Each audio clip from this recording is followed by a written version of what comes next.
Hello everyone, welcome back to my channel. आज हम बात करेंगे हिंदी के एक टॉपिक की जो कि बहुत इंपॉर्टेंट रहेगा आपके एग्जाम पॉइंट ऑफ व्यू के लिए।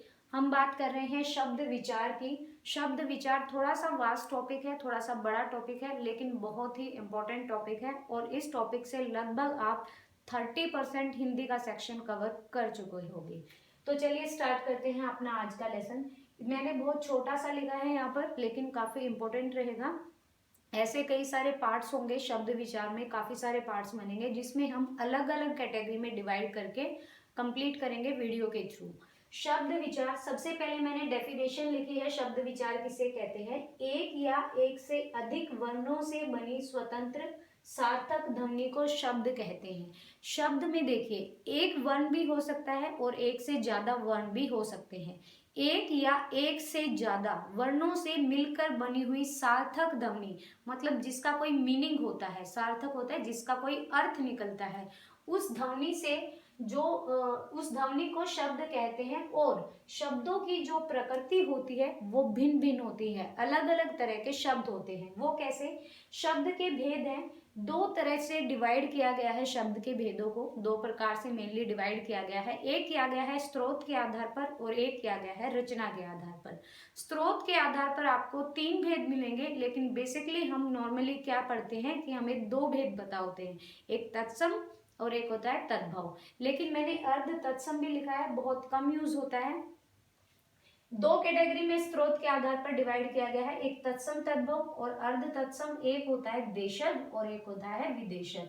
बात करें रचना के आधार पर, तो रचना के आधार पर शब्दों को तीन पार्ट में डिवाइड किया गया है। एक होता है रूढ़ शब्द, एक होता है यौगिक शब्द, एक होता है योग रूढ़ शब्द। देखिए, तत्सम और तद्भव सबको पता होगा और सबने पढ़े भी होंगे, क्योंकि 6th या 7th क्लास से ये हमारे सिलेबस में इंक्लूड हो जाते हैं। तत्सम शब्द होते हैं जो कि संस्कृत भाषा के शब्द होते हैं और तद्भव शब्द होते हैं जो कि हिंदी भाषा के शब्द होते हैं। लेकिन संस्कृत भाषा से जो ज्यों के त्यों आके हिंदी में उपयोग किए जाते हैं या प्रयोग किए जाते हैं, वो तद्भव होते हैं। अर्ध तत्सम भी हम पढ़ेंगे। बात करते हैं देशज और विदेशज की। देशज, जैसे कि आपको शब्द से ही पता चल जाएगा, देशज शब्द वो होते हैं जो अपने देश के होते हैं। जैसे हमारे हिंदी के जो शब्द हैं, संस्कृत के जो शब्द हैं, वो देशज शब्द हैं। विदेशज कौन से होते हैं? विदेशज में बहुत सारी भाषाएं आती हैं।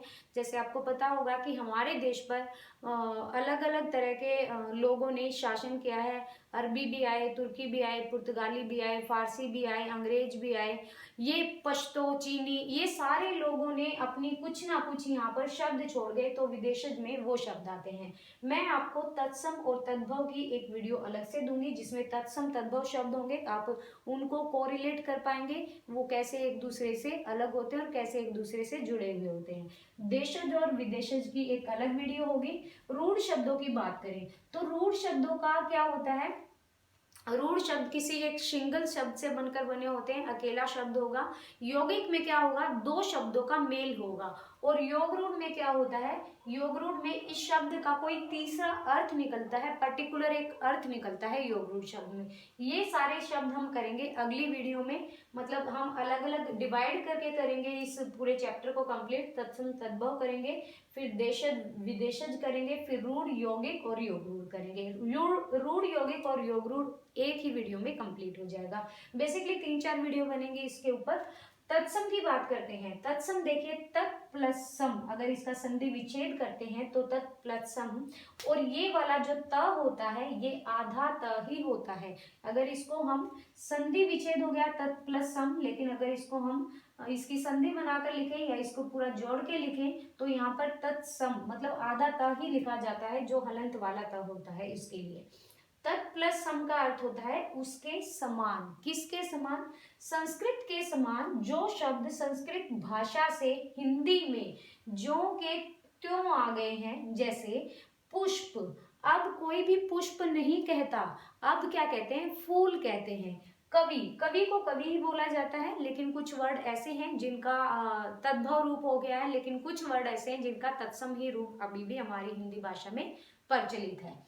फिर है आज्ञा, फिर है अग्नि। अग्नि अभी कोई नहीं बोलता, अब आग बोला जाता है। भ्राता, भाई बोला जाता है अब।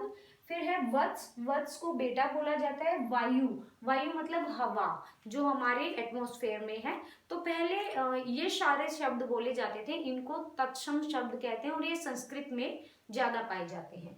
तद्भव, तद्भव की अगर बात करें तो तत् जमा भव। आपने अगर स्वर और व्यंजन वाला वो टॉपिक पढ़ा है तो आपको पता होगा कि पहले वर्ण का तीसरे वर्ण में चेंज हो जाना, पहले वर्ण का पांचवें वर्ण में चेंज हो जाना, वो सब स्वर और व्यंजन में होता है। तद्भव की अगर संधि विच्छेद होगी तो तत् प्लस भव होगा, तद प्लस भव नहीं होगा, तत् प्लस भव। उत्पन्न या विकसित, इसका मीनिंग होता है, जैसे इसका मीनिंग है तत् जमा सम का, उसके समान तत् जमा भव का होता है उत्पन्न या विकसित, ओरिजिनेट होना या डेवलपिंग होना, उत्पन्न होना या विकसित होना।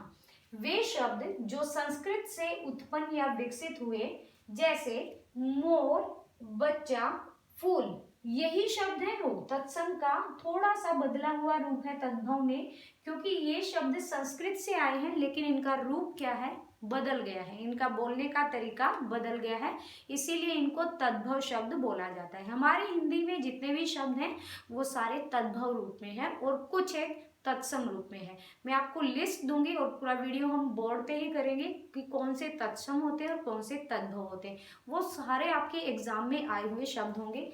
अर्ध तत्सम की अगर बात करें तो संस्कृत भाषा के वो शब्द जो प्राकृत भाषा के बोलने वालों के उच्चारण से बिगड़कर कुछ और रूप हो गए हैं, ये हैं तो संस्कृत भाषा के शब्द। लेकिन अभी जो प्राकृत भाषा है, जो हमारी बोलचाल की भाषा है, उसमें इनका कुछ रूप बिगड़ गया है और अभी ये ऐसे ही बोले जाते हैं या इनका तद्भव रूप हो गया, जैसे बच, अंग्या, मुंह, ये सारे अर्ध तत्सम है। इसमें आपको बेसिकली क्या मिलेगा, या तो आधे अक्षर वाले शब्द मिलेंगे, जैसे आधा त, आधा न, आधा च, आधा छ, ऐसे कुछ शब्द मिलेंगे, या फिर आपको चंद्र बिंदु मिलेगी।